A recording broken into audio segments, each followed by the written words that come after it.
Hi everybody, welcome back to the Sports Hut podcast. In weeks that football is just getting much more fun, but every game you watch and some of the strikers are getting even worse. We're going to start off with the Scottish League and the Junkie Derby, Dundee Derby. James, do you want to take us through the Dundee Derby? Yes, it was quite a boring game, to sell it lightly. It was a 1-0 victory to Dundee United, which, it sums up their season. They've scored 3 goals, they've conceded 4, and yet they've somehow mid-table. It's quite a weird start for Dundee United.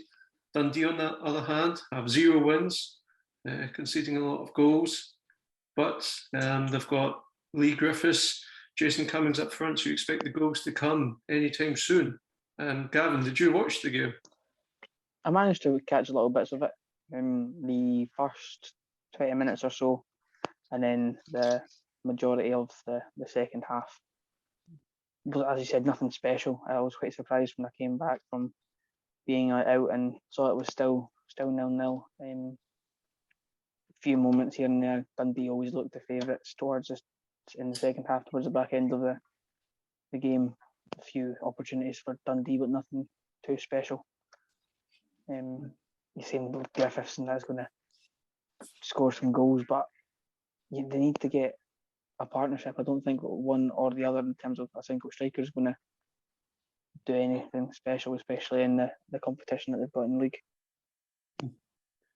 You talked about the Dundee United manager previously coming from a more analytical background and not really having managerial experience. Well, we're 6 games into the season, 4 clean sheets. It's a pretty solid foundation that he's building for the team. It is, but he's also got some good goalkeepers, which you have to. We've spoken about goalkeepers on here very often, especially with your background in goalkeeping, James, and I'm sure Martin's got a fair height to him. He's probably played in goals a few times here and there. But like we spoke about Gordon, we spoke about Xander Clark, Alan McGregor, especially during the Euros and such.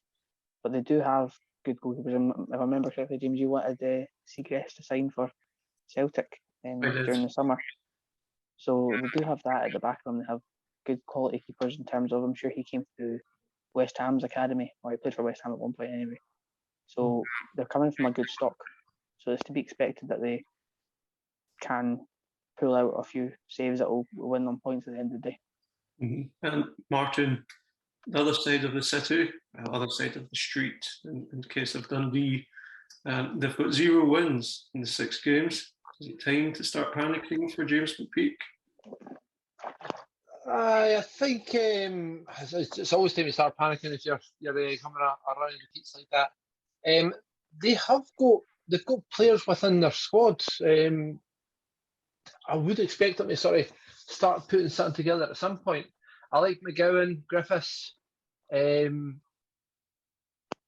to be fair, I don't think their squad is filled with top quality. I think they've got 3 or 4 players that should be able to get them through.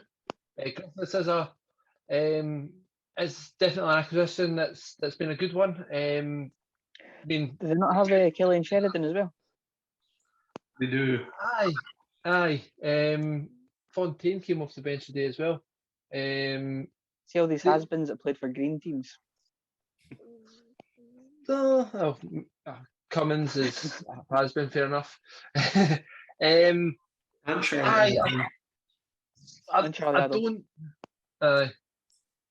don't think they're going to get massively better, but I do expect them to start throwing wins together. I still don't think they'll get relegated. But McPeak needs to start turning things around before he loses his job, because if he doesn't start picking up before Christmas, it's a slippery slope. Yep. Another manager that is starting to feel some heat is my own one, Ange Postecoglou. Ange Ball.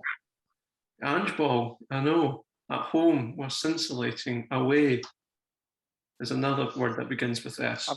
I've got a good theory about Ange Ball, though. Does it work in plastic pitches? Ange Ball's a myth. Doesn't exist. Well, this is not just an Ange Ball thing. Yes, we've had 3 away losses this season, but it's still 7 months. I think it was Valentine's Day when Celtic actually last won an away game, which is quite incredible to think about, considering our 9 in a row quadruple treble, I should say, and then suddenly can't win away from Parkhead. Struggle to win at Parkhead sometimes.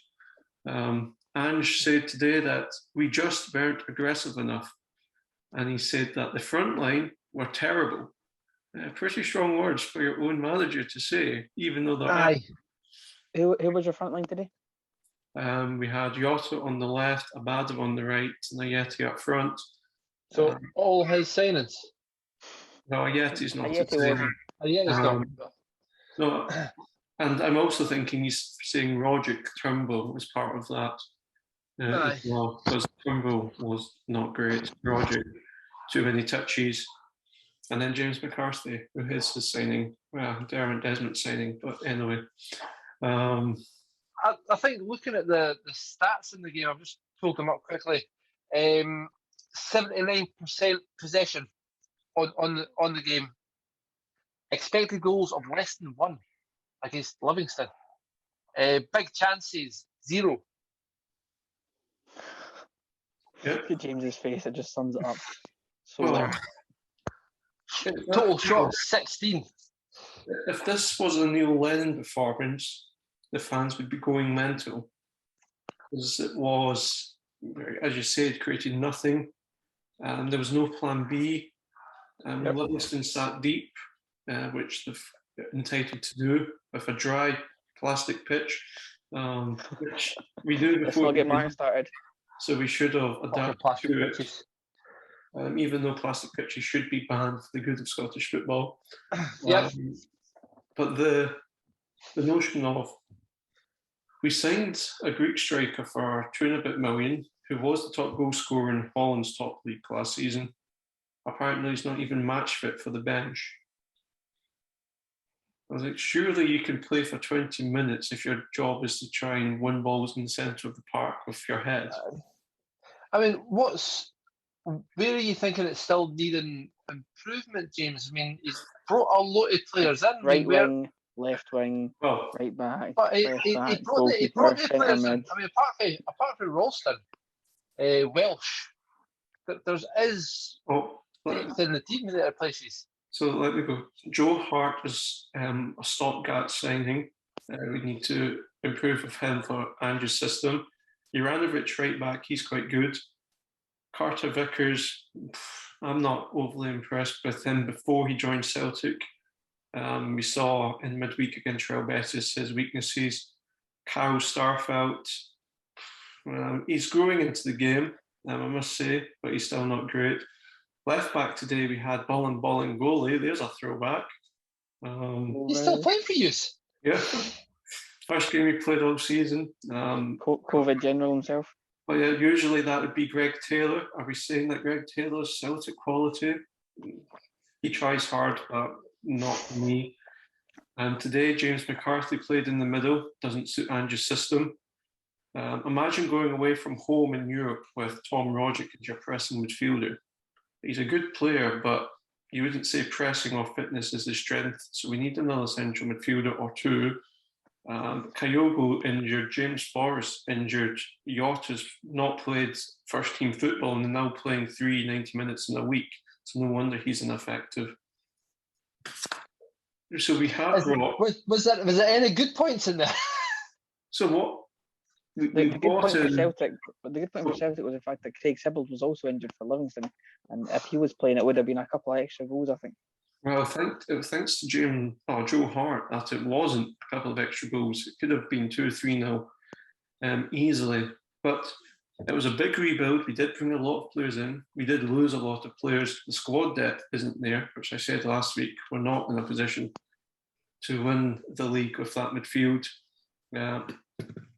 It's going to be an up and down season, which is Ange Ball at its finest. But Ange Ball's a myth, James. Got a couple of questions for you though, just to a Celtic fan.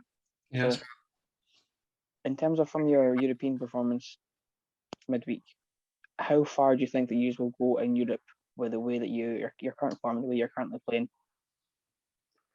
We'll get 9 points in the group, 3 home wins, 3 away defeats, which kind of sums us up.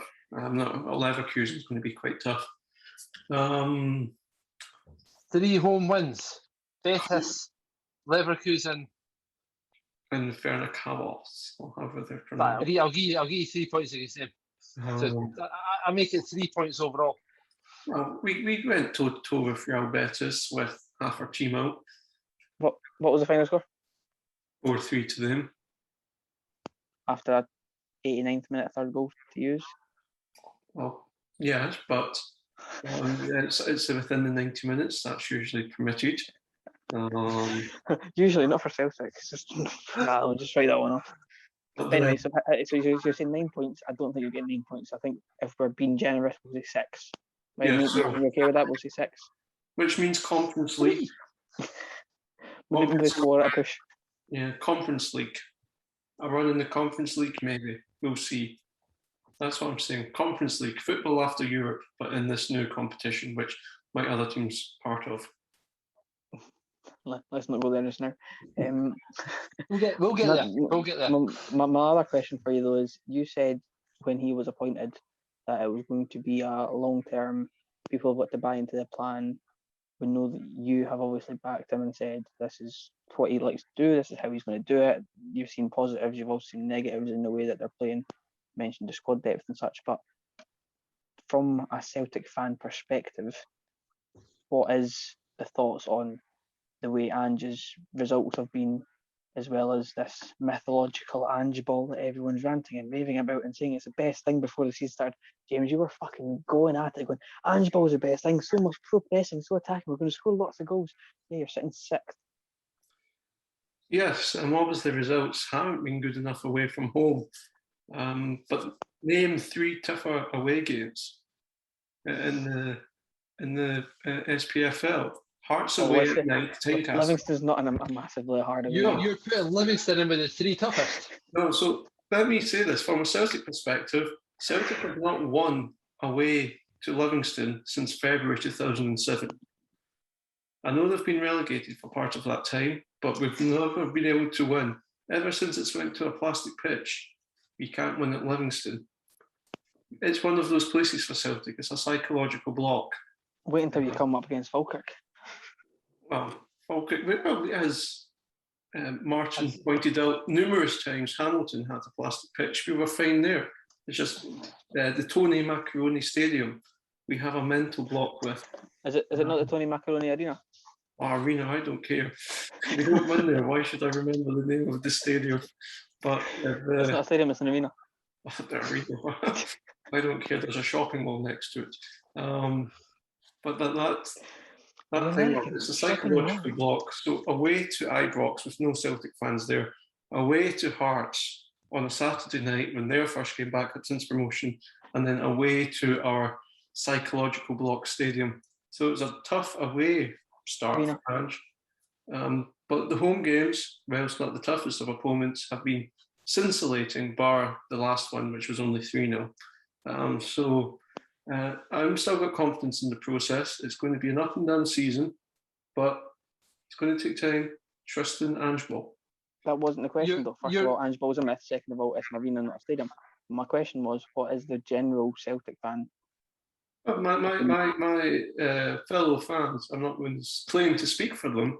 Opinion is mixed, but I would say the majority are of the position of Ange ball is exciting, but we need to start running away from home. You realise your next away game's to Aberdeen? Pittodrie's fine. Pittodrie's fine. We always seem to nick a win out there. And Scott Brown, he'll do us a favour. However, the next game they've got is Wraith Rovers. I can see the Fifers grabbing a big skelf.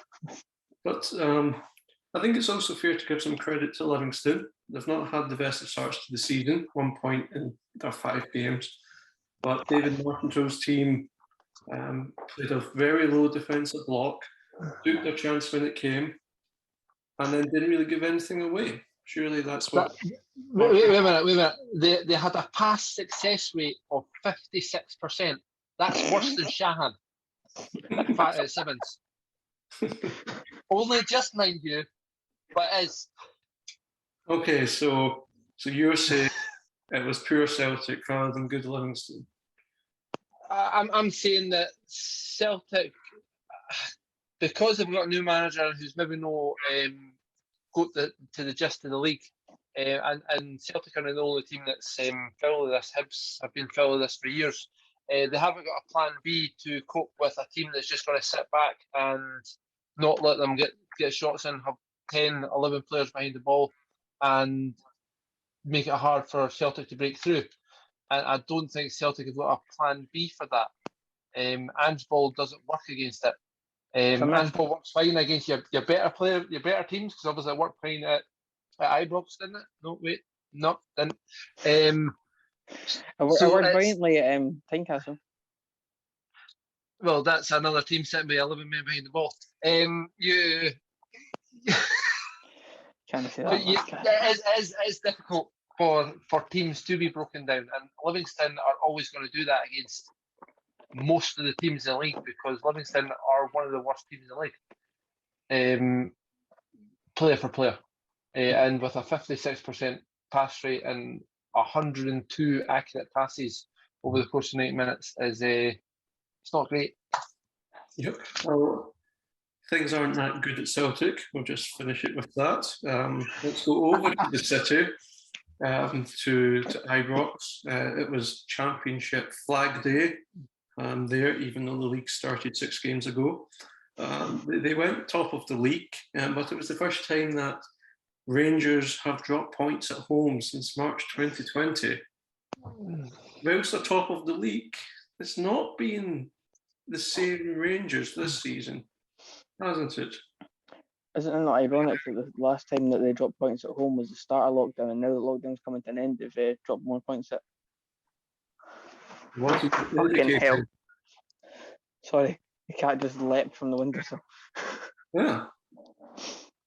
What's that, a cat? It's a puma. The Zoom's not working.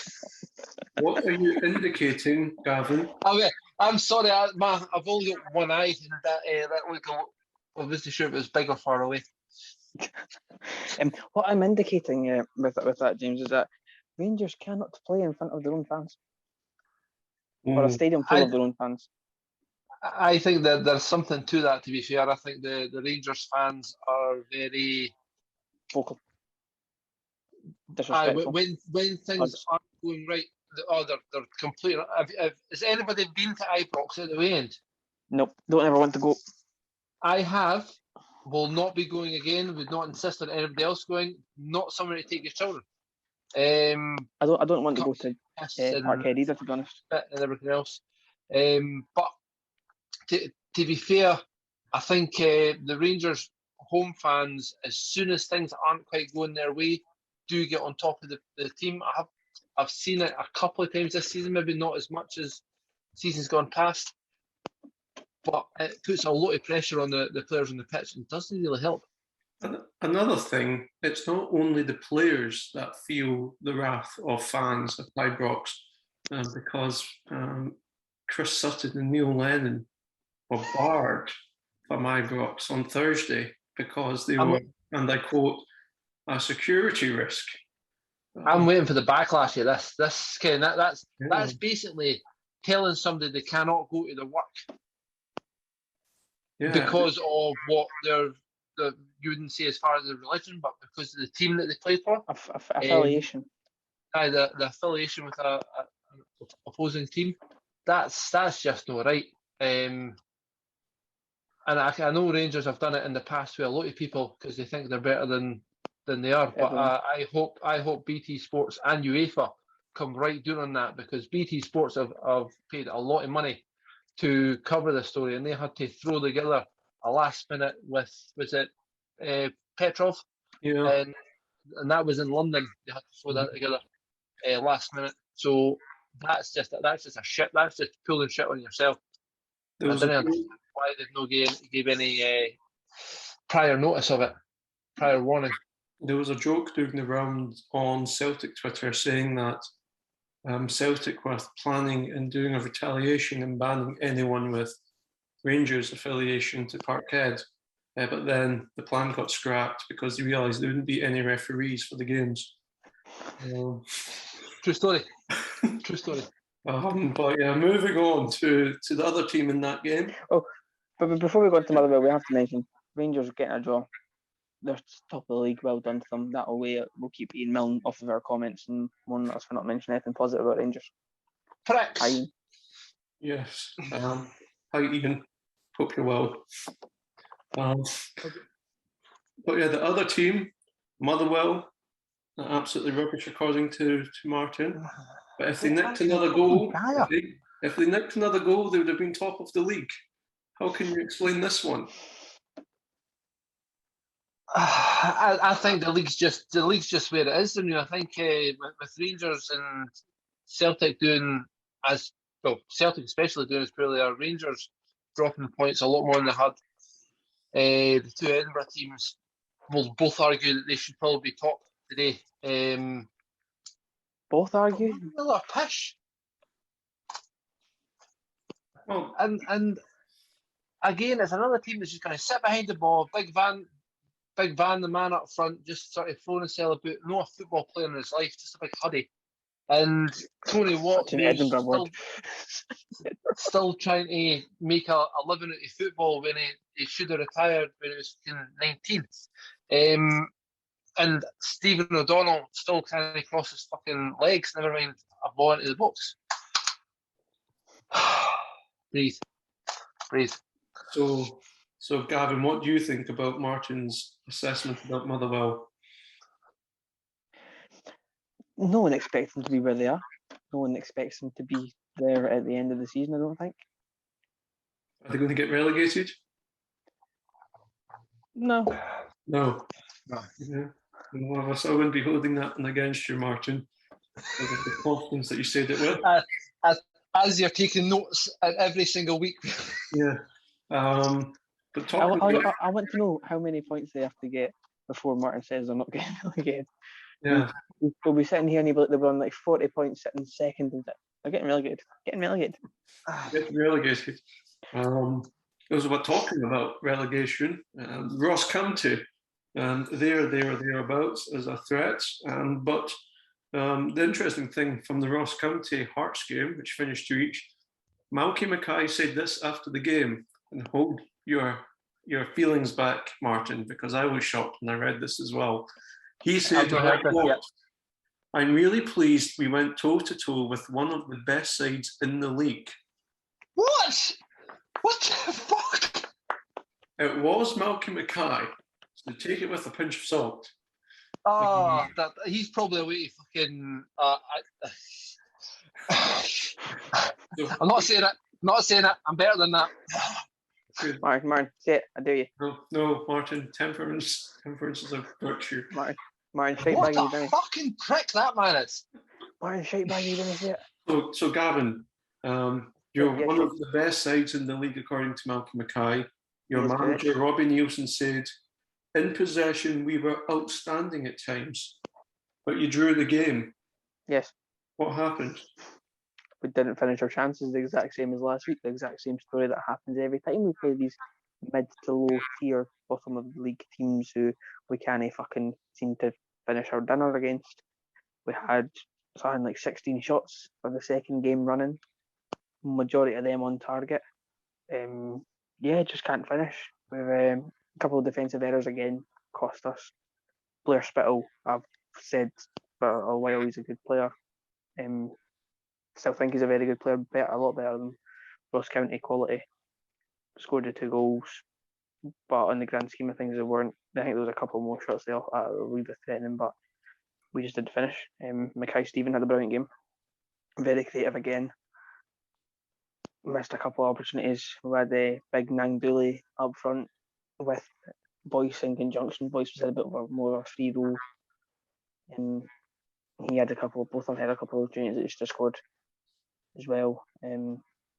Barry Mackay wasn't overly impressive.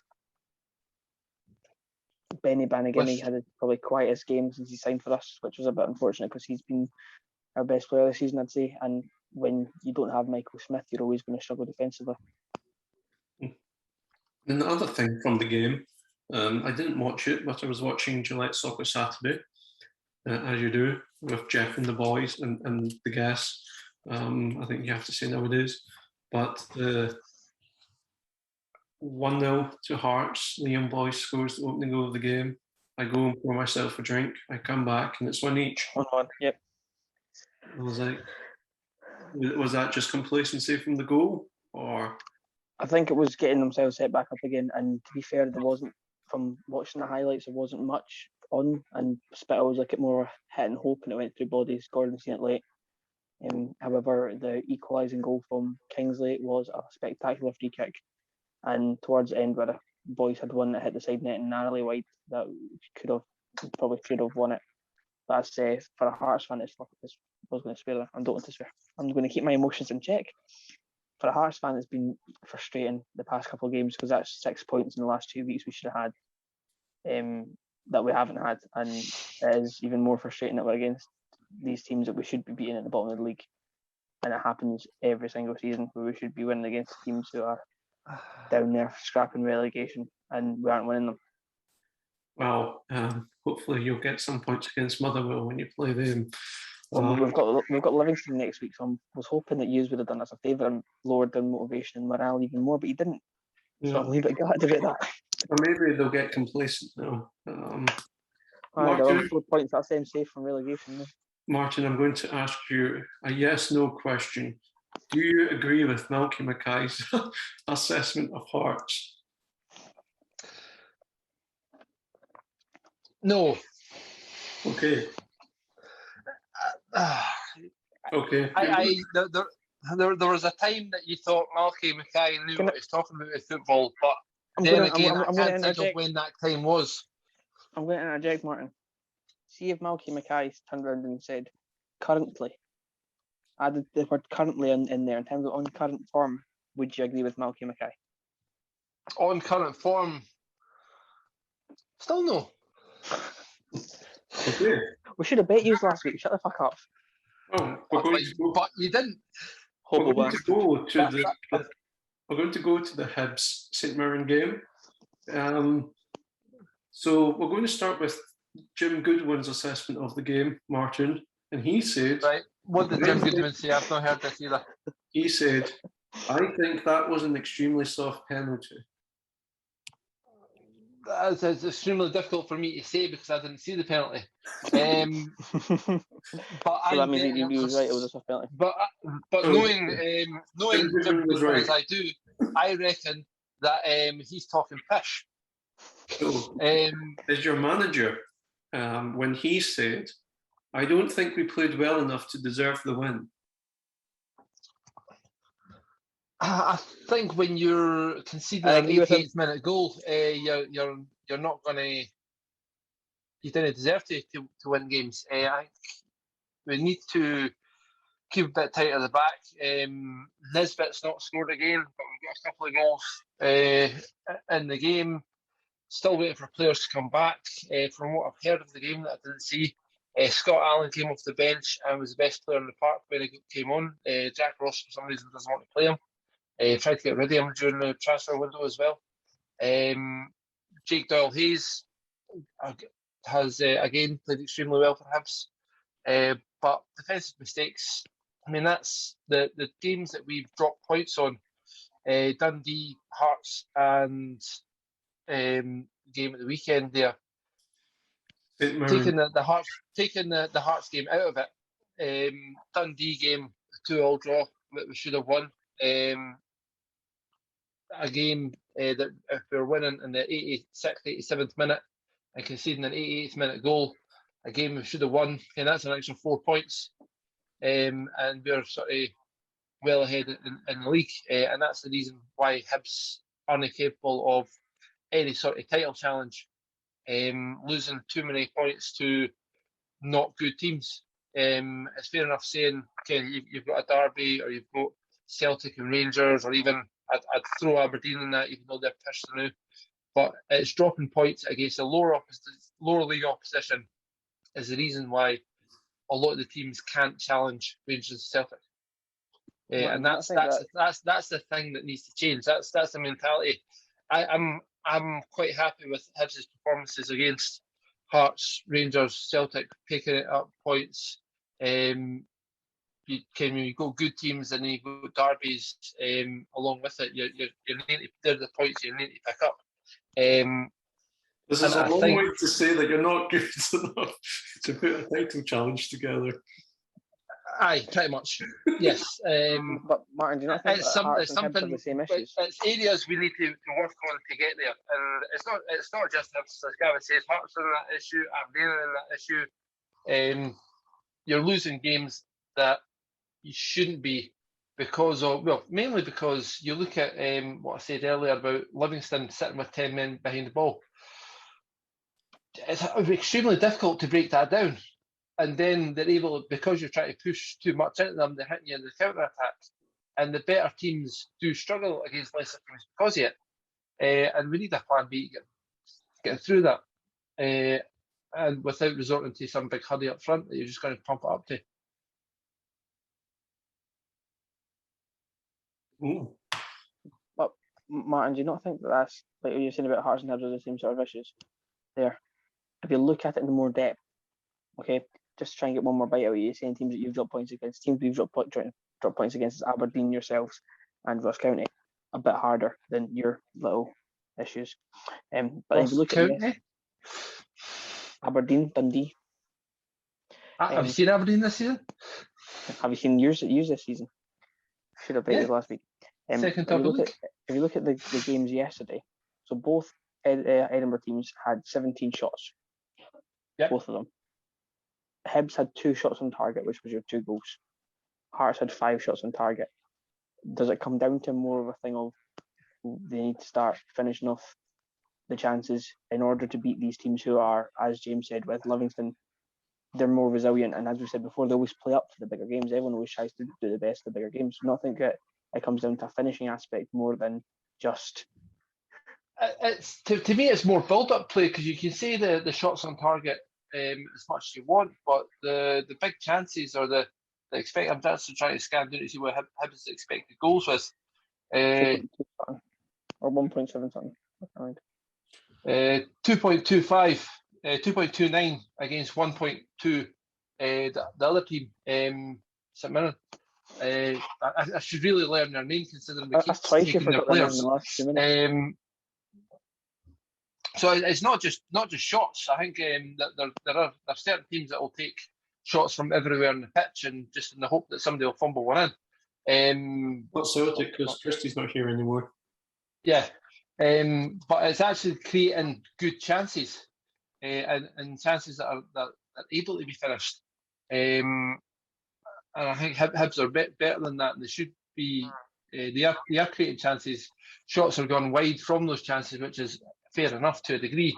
But I'm more worried if we're not creating chances as opposed to not hitting shots.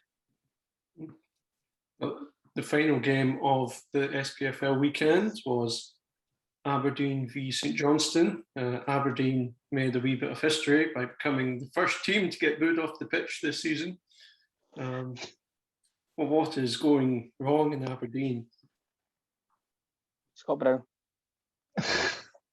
Very quick conclusion. I don't know enough.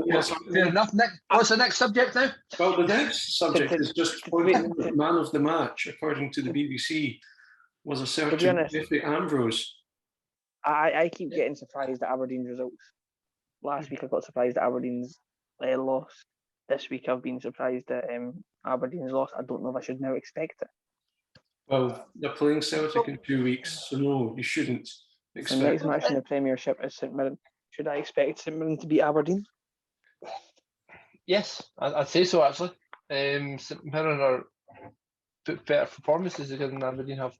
And to be fair, St Johnston haven't really done much this season either. So then they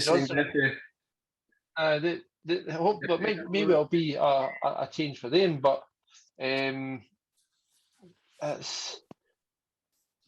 the league is wide open. I don't think anybody's doing especially well.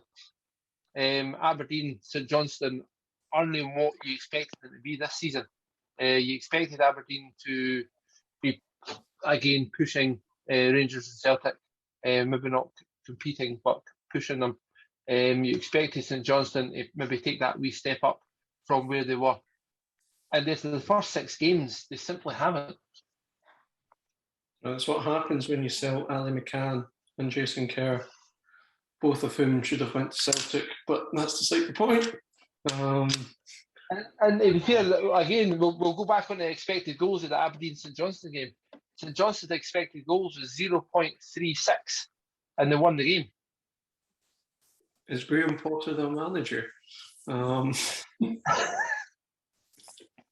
Well, Aberdeen only had 0.5, and Okay. Must have been. it doesn't sound like a great game to watch, to be fair. 7 shots. The Seagulls would have flew away from Pittodrie with that game. 4 shots on target the whole game. Oh, well, that was... Sounds like you're watching Hibs. That was the roundup of Scottish football. Save the best to last. As usually advice, we saved Aberdeen V St Johnston. But moving on to the next topic, which is very imaginative. We're now moving south of the border and doing a review of games down there. Over to you, Gavin. Yeah, so some very surprising results, some not surprising results, and some absolutely drubbings that we saw today, especially this evening in the Game Zero, as it was called. Which, correct me if I'm wrong, it was the whole point of it was to make sure the game was net zero emissions, carbon footprint, save the planet, all that jazz. Is that why Spurs didn't show up? Clearly. 3-0 victory for Chelsea. What a victory for the planet. That's getting clipped. Greta would have been loving it. You can tell James is clutching the straws in this one. He's like, fuck, I need to get No. Plastic straws are banned here. Yeah. And I thought we got paper straws here. I'm even wearing green for the planet. I never said plastic, but I just said clutching at straws. I never said clutching at plastic straws. But yeah, there's 3 defensive players arguably scoring the goals. Lukaku showing once again he is the best striker in the league by not needing to go on the score sheet. If we're going on Martin's whole Kane's the top striker in the league because he didn't score either. Nah, but there's a difference between being the best striker and making space for your teammates and not showing up, as Martin's already stated. But 2.29 expected goals for Chelsea and 0.73 for Tottenham. James, being a Spurs fan, what's your thoughts on the game, mate? The better team won. Of course. Anything else? We started okay. Tuchel sussed the tactics out. Made the sub with taking Mount off, who wasn't that impressive. Put Kante on. Nuno. We didn't know what to do after that. You scored 3. We looked as an attacking threat as Celtic did today. To be fair, I got fucking a horror flashback in about the 83rd minute, 84th minute when Davinson Sanchez, or just before that when Davinson Sanchez was warming up to come on, standing at the sideline, and I saw fucking Ian Cathro sitting talking to him. I'm like, fuck. Could he string a sentence together against him? Couldn't he do it in front of a camera? Couldn't do it in front of any microphones, even on the radio shite. But I had a terrible flashback. But yeah, no, I think it was a good game. Alonso has been the best defender in the league so far in terms of attacking and defensive contributions. I think Chilwell kind of made him step up his game, and he has done so to a point where Chilwell now can't get back in the squad. And I do think that he's got back to his form that warranted his move under, I think it was Conte who played him initially, and he's kind of got that potential now to kick on and be a big influential player for Chelsea this season. But Martin, what do you think about I know you said earlier on you didn't manage to actually watch the game, but on the result as a whole for the 3-0 victory, do you think this is worrying signs for Tottenham now No, I think a lot of teams will get turned over by Chelsea. I think Chelsea are a extremely decent team. They've got players like Kanté who can come off the bench. Spurs, on the other hand, I do think Spurs will lose all the games against other teams. I don't think it's a big thing that they're losing against Chelsea. That Chelsea was a gimme. But if you've got a player like Kane, who I'm pretty sure has shown quite well that he still doesn't want to be there, then how it was? Did you see the Wolves Twitter feed? There was somebody slagging Jimenez, and Wolves turned in and said, at least our striker still wants to play for our team. And it's things like that where it's blatantly obvious. And I don't know if it's a mental block for him, or if it's players around him, or if he's just not seeing the chances, or maybe the style of football that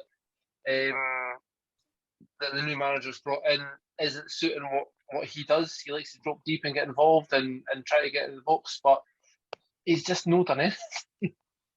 James, you've probably seen a lot more of him than I have. No, he's not. He's not showed up. Got my binoculars. What's changed? What's changed? Is it his attitude? Is it the players around him? Is it style of football? Oh, I've got one. Wait, James, wait. I'm just dusting off the old soapbox for you, right? Thank you very much. I've got one fun fact before I answer that question, which is Mark Noble, who has played 2 minutes of Premier League football this season, has a higher expected goals than Harry Kane has all season, which kind of explains how poorly he's been playing. I don't even think I can blame Nuno on this one as much as I have to blame him. But you're guided about that. Now, see the grit. Oh, I think it just comes down to basic human interaction. And when Daniel Levy makes a promise to Harry Kane, which says, if we do not win a trophy this season or get into the Champions League, you can leave. That was the promise Daniel Levy made. You've got to throw into that whole discussion that they were almost won a trophy last season and they sacked the manager that was most likely to get them a trophy on the eve of a Oh. It's like he's intentionally tried not to win a trophy. Well, even besides that point, which again I'll grudge about because we replaced Mourinho with Mourinho too. Mourinho with a beard. And no hair. But the point is, you make a promise.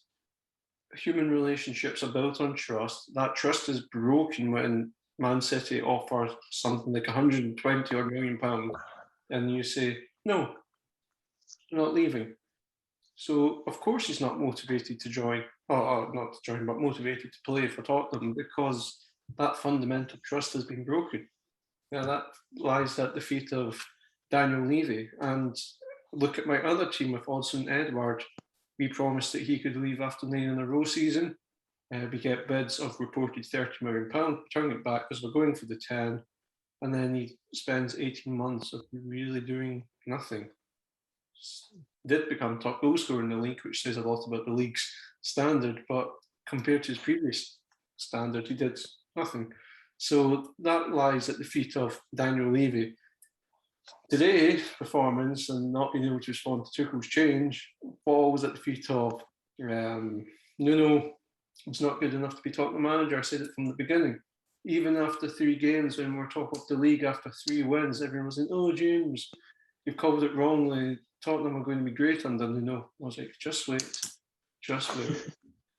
And that's basically what you're doing with the Celtic manager, telling everybody to just wait again. No, Ange's different. At least with Ange, most games, I'm taking today out of it, but most games, we're playing well, playing progressive, we're winning unexpected goals. Nuno's just awful to watch. Doesn't know his best team. Yeah. Sell Kane, sack Nuno, get Graham Potter in. Gavin, being the Chelsea fan here, what's your thoughts on Chelsea as a whole for this season and how you played against Spurs? Because really, first goal fair enough, second goal deflected, third goal game was already over. How did you see it? I think it's Chelsea fans are optimistic this season, and I do think that the first half, as James said, Spurs had a few opportunities. They were a strong team, but Tuchel, and the reason I think he's a good manager and possibly one of the greatest is because he's verging towards one of the greatest. What is it? Okay. I will adapt my words so they're not held against me in this fucking court run by Mr. Bundy up in the corner there. But he has the potential to be one of the greatest if he can keep continuing the way he is. But it's because he can read the game and make the tactical adjustments he needs to make to get a team a result. And he done that at half time, which is what Nuno couldn't then do in the second half. The fact that Silva came in late for the first goal shows you that they've got those late runner options. Not just like a lot of corners, you don't see much happening from them nowadays because they don't have a late runner coming in, which I know Martin loves, a fucking late runner at sevens on a corner kick. The Kanté one, a deflection. I want to jump in before you go too far with this. I noticed that 3 or 4 of their corner kicks, they had something different happening. A lot of the time they had Silva running across the front post and getting a flick on, and there was definite systems that they had to try to get different things at corners so the balls weren't just whipped into the box and hope that the biggest guys get a header on it. We look very strong from set pieces this season, which fills me with a lot of confidence. And the one you said about the flick on Silva almost scored another with that one. Dele Alli didn't know where on earth to track the ancient centre back is what he's been called before. But to touch on Rudiger's goal. Well, one interesting thing about Tuchel, he's got a book, well, not him, but there's a biography coming out about him. And it says that when he was manager of Mainz, which is a real throwback, he didn't actually do set piece training at all because he said it was a waste of time. But he is somebody who looks at analytics. He's very on trend with all these things. And analytics fields are trying to push the notion of set pieces being that advantage because a third of goals come from them. So I'm sure Tuchel's took that on his stride, which is why Chelsea are so good at set pieces. Or it's the fact that your defence that you were up against had Reguilon, who can't head the ball, Emerson Royal, who, well, Barcelona Celtic. That's all that we have to say. That's an XL Classical thing, really. That's it. But to jump onto your comment there, James, that there's a lot of that happening, and I know Liverpool have a throw-in coach. A coach that will sort of set out throw-ins and different changes to make sure people are making the right runs, make sure people are throwing and ball in, and just having set pieces and things that they do for throw-ins so that they have something different. Because when you consider the amount of throw-ins that there is in a game, you want to be keeping the ball at every single one or doing something with it. To finish off my analysis quickly, Rudiger, he impressed me today because he not only did he score a goal, but he also, a few times this season, got the ball from defence, winning a tackle, and he's actually progressed with the ball at field to a point where he's able to get a shot on or get a pass away. Sometimes it results in losing the ball, but the fact he can travel that 20, 30 yards with the ball as a centre back, not many people can do that. I do think he just needs to get his distribution a bit better.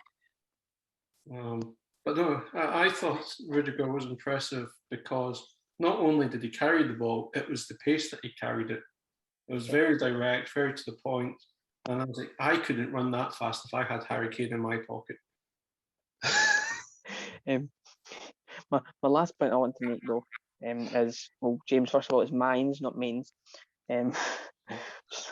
These little things about your pronunciations bug me, and I like to pick them up because it makes you feel self-conscious and a wee bit like, fuck's sake, however. But Chelsea, I'm going to make a highlight pronunciation for my being self-conscious. I'm going to make a link that I never thought I'd ever make, and that is between Dundee United and Chelsea. So James is rolling his eyes at me. James, earlier on tonight, I'm trying to think it. I'm trying to think what this. Can we have guesses of what it is before you say it? You get one guess each. Solid defence. Martin. Terrible haircuts.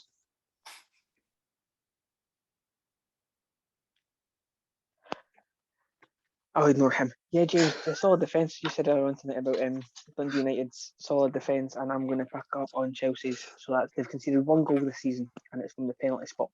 The fact they didn't have their a dubious penalty at that before I get into anything else, but also the fact they didn't have their first choice keeper in today, and they still didn't concede against a Spurs side that has the best striker in the Premier League. No, they don't, because Lukaku is the best striker in the Premier League. There's that. Yes, he is.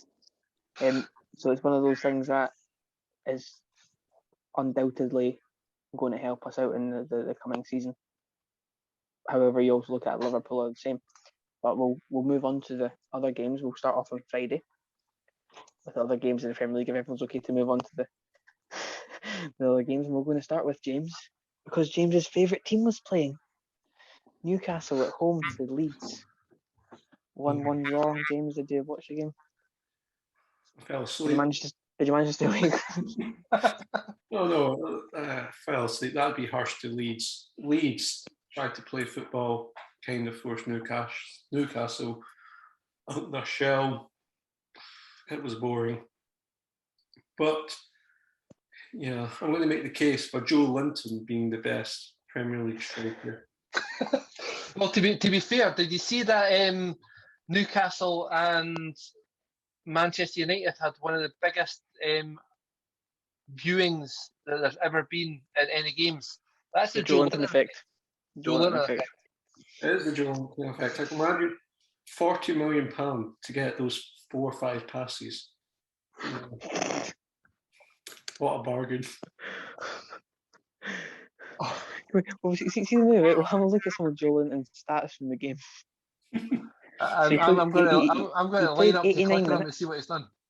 He played 89 minutes. He had an expected goals of 0.47. He had 1 assist, 2 shots, 28 accurate passes. 28? 28. 3 chances created. A pass success of 74%. 74%, yep. Yep, so a decent enough game. Shot accuracy 50%. 2 shots, 1 on target, 1 off target. Superb stats there.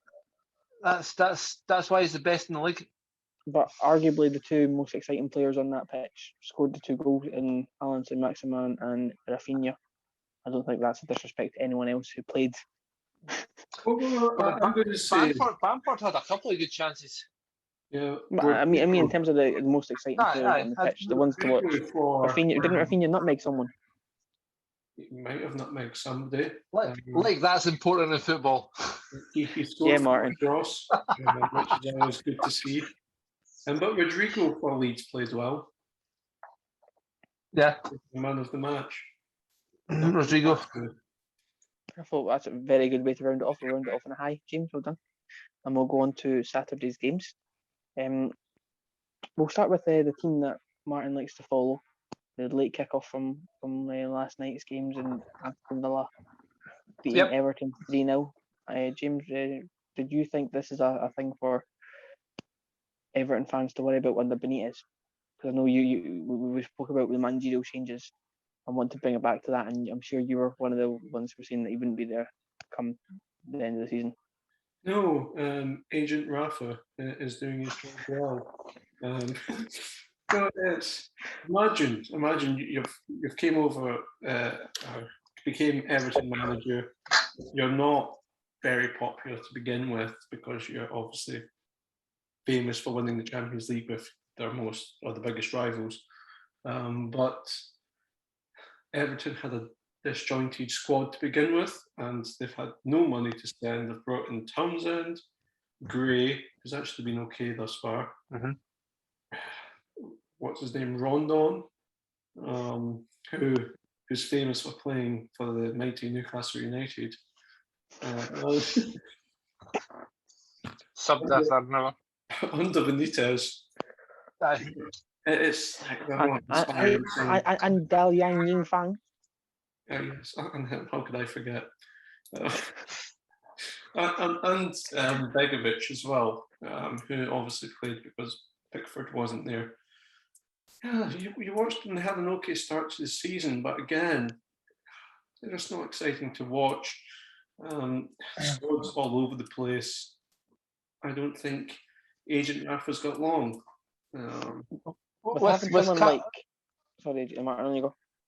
With Calvert-Lewin being injured as well, I mean, they brought in Townsend mainly because they had the big striker up front who was a good striker, to get balls into the box and get to create chances. Demarai Gray, I think, is a good player. He will be a good player for them. But they're not anywhere in our top six. I think you look at what they've done last season, at the start of last season, and I think they were top for a little while, and then they were always sort of floating about sort of the top six as a chance to sort of stay up there, and they just fell away. The midfield is the strange bit because Allen is a very good player. Fury is a very good player. Gomez is a very good player. Yep. Put them It will be Townsend. Aye.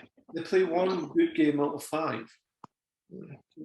But other than that, they get overrun so easily. Particularly, I know he got subbed off early for concussion, but if you've got people like John McGinn and all that pressing against them, the midfield's non-existent, which is their downfall. Before we move on to Aston Villa, do we think that James Rodriguez wasn't available because of COVID yesterday, but do we think that he's actually going to get utilised this season by Benitez? No. Okay. Martin? He'll play, but I don't think he'll play as many minutes as he probably should do, and the style of football that Benitez wants him to play isn't what he does. So I don't think it's going to work for what they want. What were your thoughts on Villa for being the one of us all who follows them due to meatball? I was mainly impressed with them. They had the 3 at the back, which I think they started that against Chelsea the week before. They've kept the 3 at the back. They've had Cash and target. Cash's goal was a great goal. Ings and Watkins both playing. I think that's what the fans wanted to see. Both of them up top as opposed to just the one up top. Obviously, McGinn going off early, and the Argentinian boy still not fit to come back from what's his name? The Argentinian attacking midfielder. India. That's the one. He's a player. He was in the squad there. But I think they've got a team that I think they could push on and do something. I'm not saying top 6, but sort of be just under the top 6 maybe. McGinn keeps going, and they've got a bit of depth as well, so that the players that are coming on off the bench are still good players. Bailey, I thought they're brilliant. I mean, 21 minutes on the pitch and he got 1 man of the match. The goal that he scored, I think the commentators were going on about how well he done, how he placed it. He just put his laces through that and hit as hard as he could. You see his tongue sticking out and everything in his swing for it. But it was good enough for Aston Villa. And you look at the stats that they've got against Everton, who aren't a terrible team, and Aston Villa are over them everywhere. To go into the next game, we'll do it in a numerical score order. So Liverpool 3, Palace 0. That's what happens when you don't start Edward. Yep, Edward started for the bench, scored 2 goals last week in the last 6 minutes, and then decides to still be on the bench. You've got Edward scoring 2 in 6 minutes, and you play Benteke. What are you doing, Patrick? 2 in 40 odd games. 2 shots. But no, Liverpool was quite impressive this season. That was Salah's 99th goal for Liverpool. Mane's 100th goal for Liverpool. Good strike by Naby Keita. positive signs to be a Liverpool fan. They've got Gomez back as well. So encouraging times. It's going to be a good title race. Yeah, depends on the way you look at it. Chelsea will win because they've got the best striker in the league. To go into the next one. Newcastle's winning the league. Huh? Newcastle's winning the league. That's never going to happen, you know, especially a big family. They're getting relegated. Norwich 1, Watford 3. My bargain of fantasy football, scoring twice to get, I think you've got a total of 17 points only for him to be on my fucking bench, the twat. I had him playing. I know you did, you bastard. Not go there. Only because everybody else is injured. And I think he did not have goals ruled out for offside as well. So he did a lot more than that as well. So he is one to watch this season. I think he'll do it to a lot better teams. I said this. No one listened to me. I think the only one that agreed with me was James, actually, to give him his due. When I said it was a question, one of the round tables was who was the bargain of fantasy football from the newly promoted teams, and I said Ismail Assar. You did. And I agreed. My team. To be fair, I treat you and Malky Mackay the same. Your opinion means nothing to me. I do have a question right. for Gavin, though. Gavin was actually right, to be fair. It was his opinion. We're 5 games into the season. Norwich look set to go down alongside Newcastle. Yep. Was it the correct decision by Chelsea to send Gilmore on loan there? Get into a losing mentality? That's one of the things that he's away on loan, he's losing games, but at the same time he's playing well, he's got good performances, he's probably one of the best players we've got at the moment. And he's playing well when he's playing for Scotland as well, which is a good thing for him at a young age. So I think as long as he's playing, the result side of things isn't that massively important. He needs regular football. Sounds like you're a fan of handball.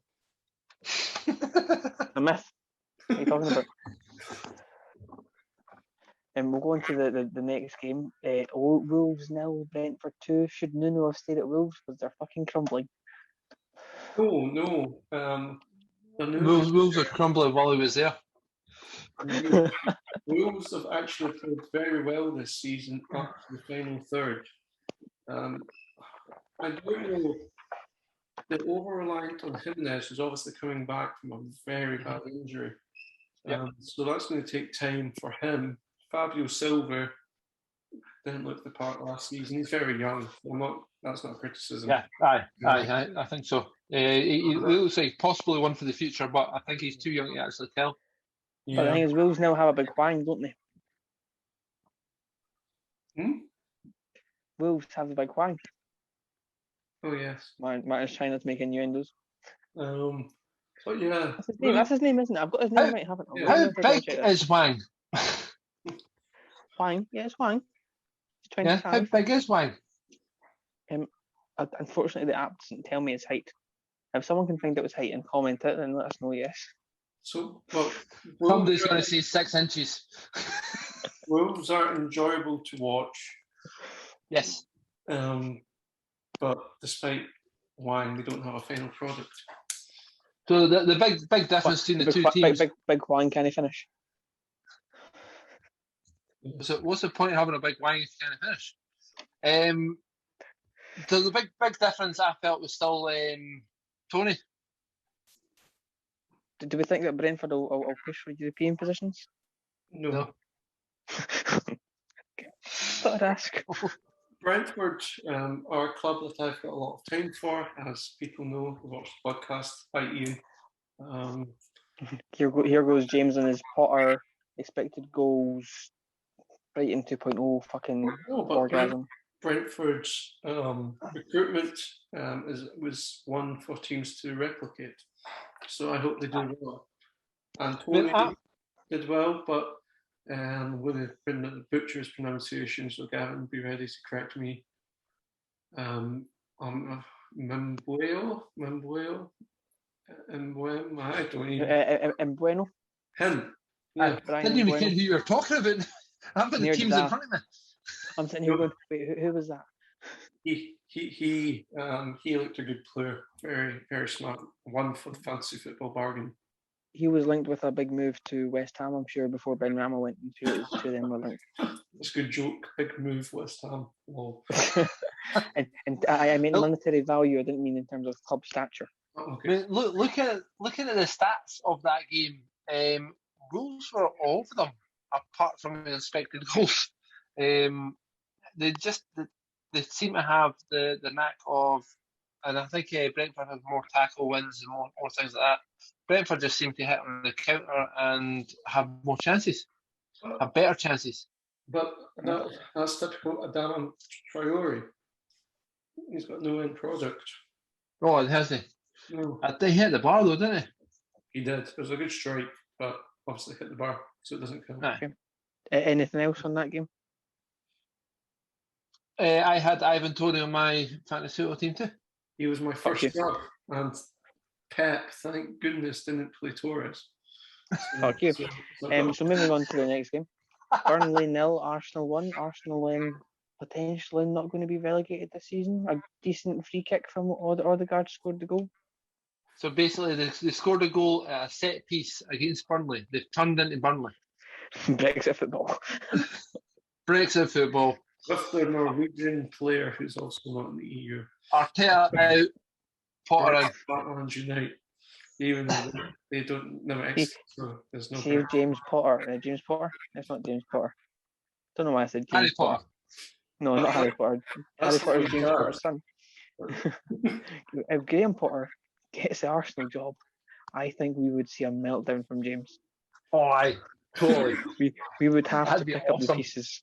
That's Heavily pick up the pieces. That's why I must be the only Spurs fan cheering an Arsenal victory away to Burnley. Because the more they win, the less likely they're going to sack Arteta, which means Potter joining them. Burnley relegation this season? No.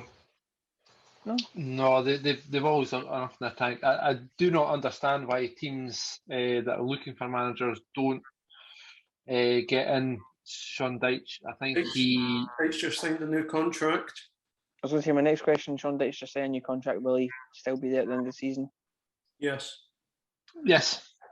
I think that he has got a bit of loyalty about him, and I don't think the big team. I think the big teams look down their nose at what he does, and I would like to see him with a bigger amount of money to actually see what he can do with a different attitude in football. Everyone said the same about Eddie Howe. Oh, he doesn't join big teams. What do you think about that, James? He doesn't join big teams, so it's fine. I think you'd be sitting high up the league, but anyway, James, last point. I've just had a random thought. So this is just my expressing a thought. If Newcastle were to sack Steve Bruce or Everton to sack Benitez, yep.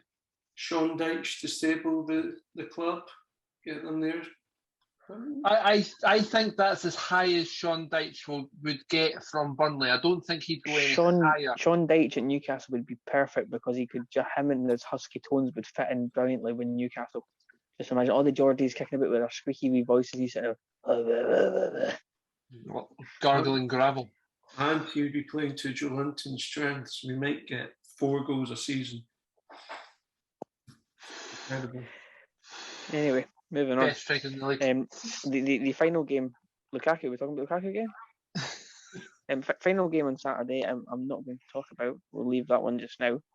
To go into the games today. While we're talking about Mr. Potter and his potential move to the Emirates. 2-1 victory. Potter Army. 2-1 victory against the the manufacturer of the beginning of 10 in a row. Well, no, that was Neil Lennon. No, that was Lennon. In terms of the one who won the fucking most trophies. Wait till James tries to do maths. I don't think that'll still be Lennon. But wait, no. What was the chant? It was always Brendan Rodgers here for 10 in a row. He wasn't. No, Well, I don't think anybody was, to be fair. So, Sorry, James. well, Not sorry. I said the exact same thing. But yes, so Mr. Potter defeated Snape. So the one that you orgasm about now defeated the one that you used to orgasm about. No. Mind you, I remember a time you used to orgasm about Ronnie Dyler. Yeah. Martin, he's doing wonders in New York. 2-1 victory. What do we think about that for Brighton? I think looking at what Brighton are starting to become, it's not a massive surprise. Leicester not doing that great this season. Brighton, after as James will preach to us, the expected goals that they were throwing out last season. Brighton aren't a bad team. They work well. They create chances. They keep the ball. I mean, they had more of the ball against. They had less of the ball against Leicester, but still had a better expected goals against Leicester. I do think that they'll be all right. I mean, they'll still push up the league. They won't. They'll finish a lot higher than a lot of squads that pay a lot more money for their team. James? My justification, Potter, is starting to show dividends. As I said this last season, Brighton should be top 6 in terms of performance. The results are starting to go their way. Yeah, long may it continue. And come on, if you're winning games in the Premier League with Shane Duffy as your centre back, you must be some quality manager. That's all I'm saying. Fair enough. We'll move on to the final. We should become the manager after we sacked Nuno. Moving on to the final game today. West Ham 1, Man United 2. Ronaldo scoring yet again. Lingard scoring the winner and refused to. What are you saying? Best striker in the league. He's more of a winger than a striker, though, isn't he? So Lingard scoring the winner against a team that he played with last season, revived his career, didn't celebrate. Bruno and Cristiano giving a wee push down to celebrate. Forced them to it. And I think as a Man United player and somebody who's played for Man United his whole career, apart from a 6-month loan spell at West Ham, he's got every right to celebrate. I think he done all right. He came on, considering he was the reason that they lost the game the week midweek. That's 2 Premiership games he's came on and scored, and both of them decent goals actually. Man United did look decent right through it. I think that once again, worst player on the pitch, Fred. Honestly, I have not seen a worse Brazilian since Stevie Wonder shaved his wife's lady parts. McTominay back to fitness. James just got that. James's face is so disappointed. McTominay back to fitness. Ronaldo with what will become his customary goal. As he'll show that right through the season. Pogba, Greenwood. I think West Ham do have players that could hurt Man United. Rice played well. But the biggest talking point is the last minute penalty that West Ham earned. And as the penalty is given, the substitute goes off, bowing off, and the team captain steps on, Mark Noble, and he first kick of the ball to take a penalty. And De Gea, who is renowned for not being able to save a penalty, saves the penalty. Great last couple of minutes. That was fantastic. Anybody see any of the game? I think it was a harsh penalty. Aye, was. But it had to be given. I also was hoping that Noble would have finished it, knowing his history, knowing De Gea's history, but De Gea deserved to save that and to win the game for United, I've got to say. There is points with Ronaldo pointing to the side that he went, but watching the game on Sky Sports, you look at where his penalties are placed. Nailing the corners, nailing them. I mean, it wasn't a great penalty. I think he's hoping the keeper goes the other way. Otherwise, I think most keepers are saving that if they go that direction. I don't think it was a fantastic save, but he's went the right way. It was slightly high, so he's got his hand to it, powerful enough hand to send it away. So I can't begrudge De Gea that much, but it wasn't a great penalty. And my last point I want to make is Cristiano Ronaldo says he's a centre forward, not a striker. So he's not the best striker in the league. Pretty sure a centre forward's a striker. I'm going to stick with that. It's not. It's different roles, different responsibilities. Somebody who James, loves their football by playing FIFA. I'm just saying. I was according to what I'm looking at here. This is Gavin, do you want to put your hand out to clutch these first? Clutch them. No, James has got them. That's all right. I regret it. These may or may not be sanitised, so... Anything you want to say on the West Ham United game? Not particularly. Okay, we'll move on then. I don't like the team. Okay, we'll move on to the final game from this weekend, and it's Manchester City 0, Southampton 0 in front of a packed Etihad. Martin, you can take this one. Right, so I'll go over the game first, and then we'll talk about the Etihad. The game, Man City have managed to muster a solitary shot on target. With the team that they've got, that's a travesty. I can understand a 0-0 draw against Southampton if the Southampton keeper plays out of his skin. But that just didn't happen. Man City get expected goals of 0.97 for Man City against a team that's bottom of the league. It's a bit of a shocker. Obviously, they did have a bit more possession and everything else, but after Pep's comments, so you've got to commend Southampton first of all for going to Pep, a team that I didn't see get anything out of that game. Did anybody see much of the game or any of the highlights of the games? From what I heard, it wasn't very interesting. No. I searched the highlights, couldn't find any.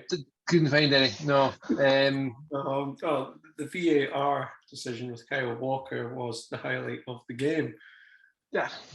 And the other VAR decision with the Sterling disallowed goal, which was offside, despite the protests of whoever was doing the commentary on Gillette Soccer Saturday, who apparently couldn't see that it was over the line. Clinton Morrison. Him. But yeah, my first instinct was that it was a penalty, though. He didn't get the ball.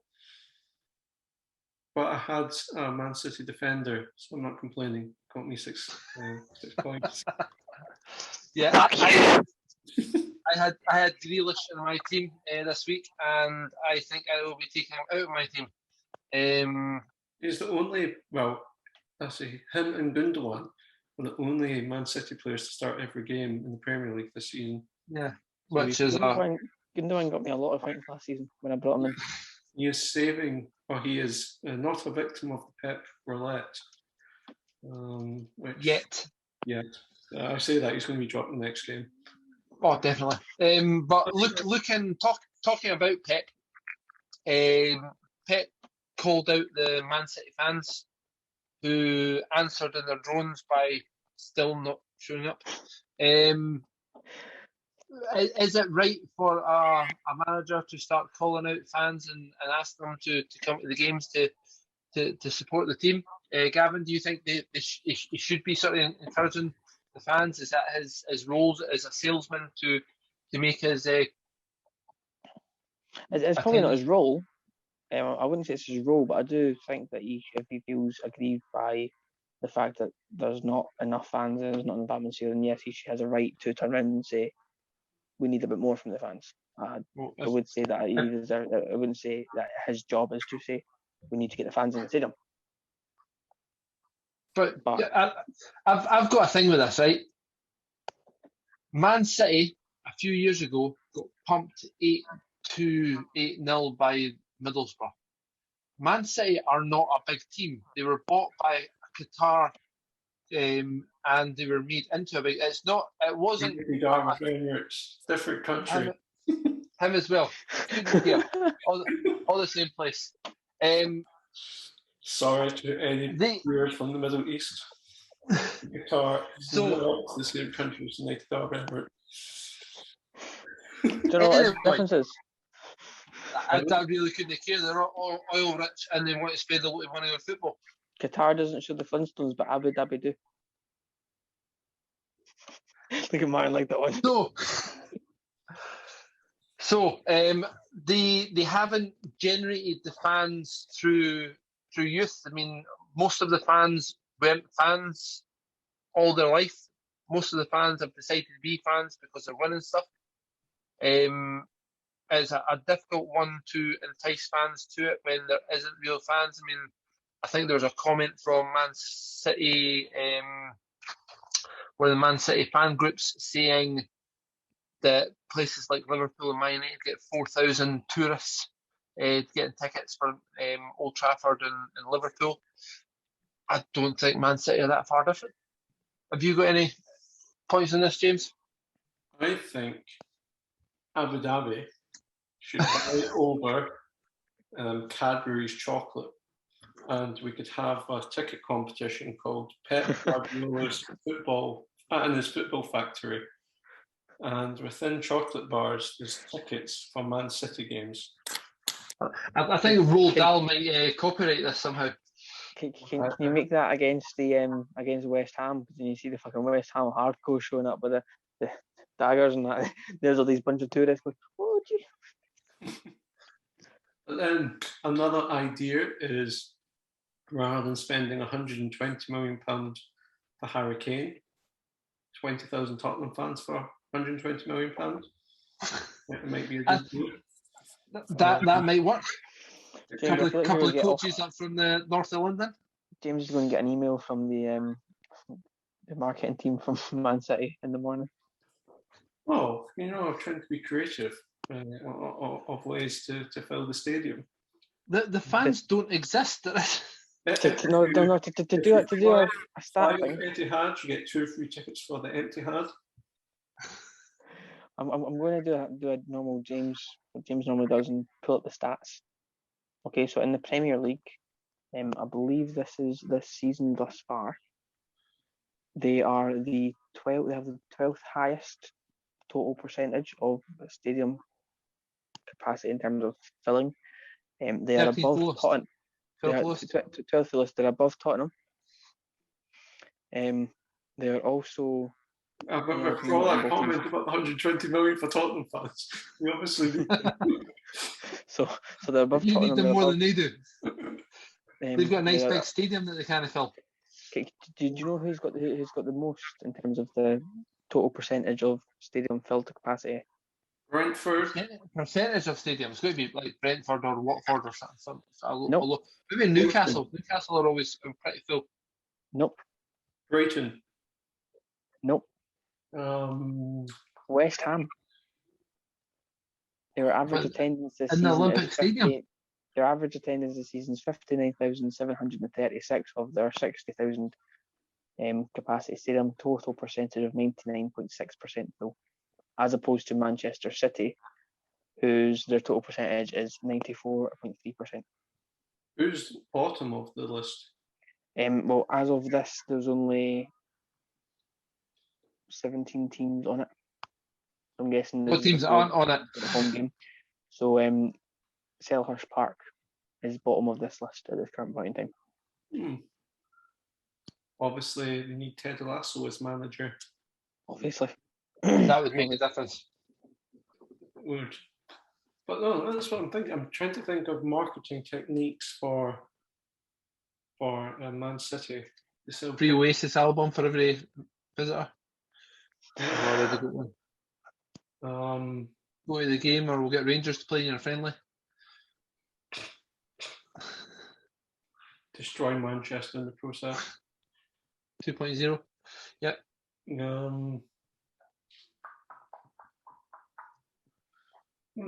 I think that there's got to be certain strategies that they can come up with, but I just don't think Get fans a sponsorship deal with Pornhub. Free blowjob for every fan that attends. Mike at Pornhub would have a time after that. James is like, nah, that wouldn't get me. What else is there? Would like what Leicester did, like say a free beer or free pie or whatever you want. You leave at half time after you got it. I think the question is the question is still going to come down to the prices that are still expected. I think Man City still only one of the cheapest. Yeah, you do look at teams like Chelsea, Spurs. They are extremely expensive to get in. A lot of the London teams are. I don't know what the prices are like in Manchester for the noisy neighbours. But I'm sure Gavin will fill me in on that. So I'll just plug this gap with mindless dribble until Gavin gets the facts, and then he'll interrupt me to let me know exactly what he finds out with the facts that he's asked to be fair, you're quite good at mindless dribble, Martin. So I exceed in this to keep talking while nobody's listening. Another thing that I think that Pep has to take into account that it's a Wednesday night.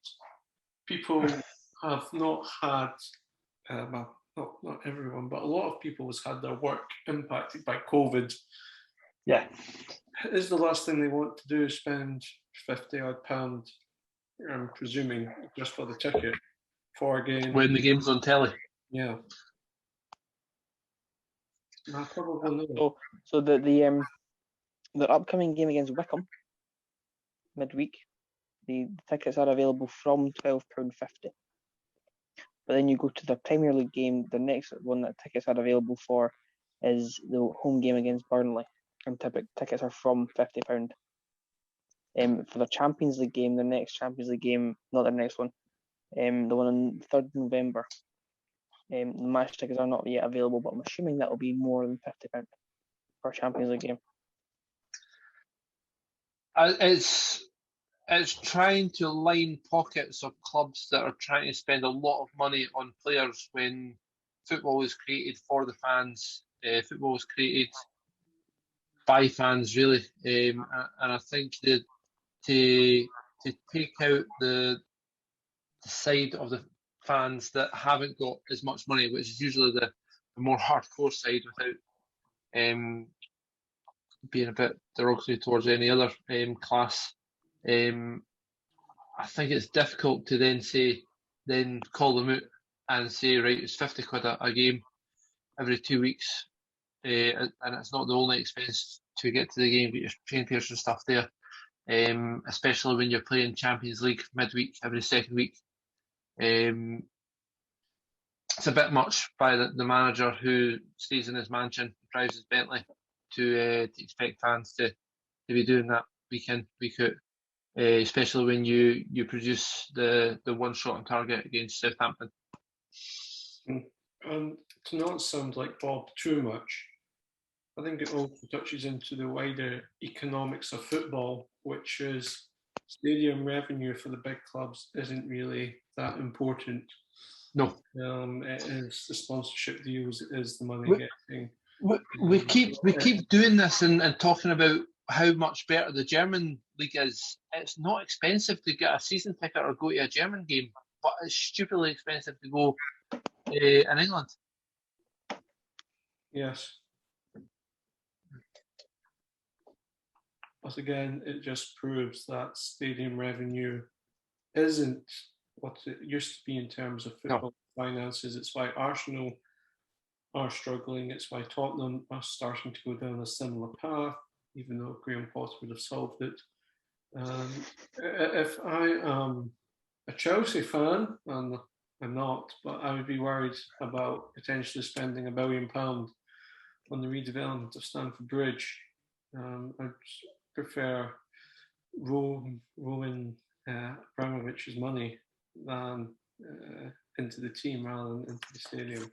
He's already invested into the team by bringing the best striker in the Premier League to Chelsea. But I think the Ronaldo's at Chelsea. I think he's centre forward, not a striker. The final question for us also is: do we think that Pep Guardiola was right to call out the fans for coming to the games? Yes or no? I think yes. He was right to say, "Come on, we need the atmosphere." No, prick. My question is, what fans? But fair enough. Point, yes or no? Hurry up, come on. You should encourage fans to go, but the way that you said was Shut up. the wrong way. Yes or no? Yes or no? We've got a Yes or no? table to get to, James. And he should get. Yes or no? Yes or no? Just say yes or no. Well, taking the question literally. Yes. Was he right to call out the fans? Yes. Did he call them out correctly? No. Should they buy over Cadbury Now, and have onto our Pep Guardiola and his Football Factory tickets? Yes. onto our usual. Oompa Loompa is running about everywhere. It's awesome. Okay, that's gonna be an interesting film. Oompa Loompa's gonna be stabbing each other. Anyway, onto our usual round table. James, you're far too pale to sing that. Got Falkirk on a Saturday night, you might think for corn, you know. Anyway, well, moving on to our usual roundtable part of the podcast. And James, your favourite show started this weekend. Strictly Come Dancing. For fuck's sake. So my question to you guys is, what Scottish Premier League footballer, I'm specifying here, very narrow, very niche market, which Scottish Premier League footballer do we think would be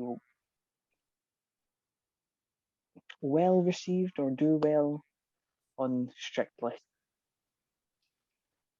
I thought I'd go Martin first because he's sitting like. Oh, great! That's awesome. I know. I could imagine Charlie Adam doing the tango with the big fucking Humpty Dumpty heat.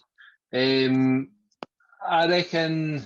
Charlie Adam with the salsa where you're not supposed to have any gap between you and your partner. That still stands 3 feet away. What else? Tango, not the salsa. Apologies. I think you could look at certain players. You could look at Lee Griffiths, but I'm not going to. That'd just be too easy. I think you'd have to be outside the old firm because half the world already hates them. I think the fast feet of Martin Boyle will get there. The energy rolling, just running about the dance floor like a fucking lunatic, bumping into people and falling over. James? I'm going to go with Tony Watt. And the reason why I say Tony Watt is... The guy who should have retired at 19. Well, this is partly the point. Martin's fun out with you, you picked a Motherwell player. No, Tony Watt only excelled when he was a beginner. When expectations rose, he became the Tony Watt we know today. You enter Strictly Come Dancing, you're a beginner. That's his natural environment. You do well. Gavin, what are you thinking? I'm thinking at the moment that James's reason for Tony Watt is shite. That's what I'm thinking. I was diabolical, mate. Oh, I've not had much time to think of anybody. I was going to say Gary Mackay-Steven because he always died. But spent more time on the dance floor than on his sides and than on his feet. I'm sure that's a bit of a move just to slide across the floor, isn't it? I'm going to go with. I think I'm going to keep it to my team. And I'm going to go with Benny Banagemi. I think he's had a good season so far. I feel like he'd be good in the waltz. He's very good at recent this season, winning the ball and holding it up and then displaying some good. What's the word I'm looking for? Distribution. That's the word. I feel like he'd be good at holding his partner during a waltz and nice wee slow taking it at his own pace. James, do you think Gavin's was worse than yours? Yes, I do. But I've changed my mind. I've gone for another ex-Celtic football player because Killian Sheridan, because he can do a mean Irish jig. No. Effie Ambrose. How many front flips can that guy do? Oh, imagine him just flipping about the flare. It'd be awesome. You're just like, I don't know how you fit that into a waltz because it's very. You just sorry. How are you going to do a waltz to? How are you going to do a front flip to 3 beats? Front flip. It's Effie Ambrose. It's Effie Ambrose. Honestly, if having a team that you support with Effie Ambrose in it, it's a roller coaster in itself. He waltzes through the hardest of things, and then he slips and falls during the simplest of things. And it's a roller coaster having Effie Ambrose in your team. But my serious one, because now I'm going to pick from. Fuck's sake. James, this is back to the yes. No, you can't just say yes or no. You've got to always have some fucking roundabout shit. You can't just pick one. Hurry up. Right, come on, you serious one? Hurry up. Go on, I'm bored. I'm picking one the Old Firm, and I'm going to pick Barkas. Why would you pick Barkas, James? Because he needs a change in career. Indeed. Fair enough. He'll probably drop the glitter ball. And his partner. Thank you for joining us here this evening, James. It's cringing at that. Let us know your thoughts on our topics. Who would you want to see on Strictly Come Dancing? Follow us. Like, comment, subscribe. I'll be interested to see if this makes the editing.